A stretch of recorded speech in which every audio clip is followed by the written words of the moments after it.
చామగడ్డ చారండి. ముందుగా చామగడ్డ ఉడికించుకొని పొట్టు తీసుకోవాలి. చింతపండు ఒక 2-3 ఆనియన్స్ కట్ చేసుకొని ఆవాలు జీలకర్ర ఆనియన్స్ వేసుకొని వేసుకోవాలండి. తర్వాత పచ్చిమిర్చి కరివేపాకు వేసుకోవాలి. కొంచెం పసుపు వేసుకోవాలండి. ఉప్పు వేస్తున్నాను.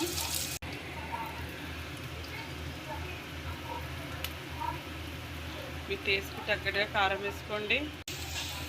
ఉడికించిన చామగడ్డలు వేసుకుంటున్నామండి. వాటర్ యాడ్ చేస్తున్నామండి.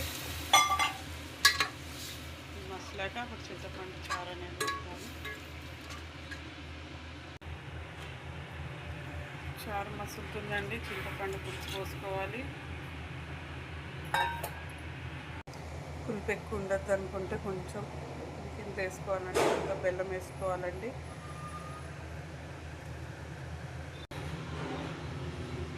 మెంతులు జీలకర్ర పొడి అండి. టేస్ట్ బాగుంటుంది వేసుకుంటే చారులో.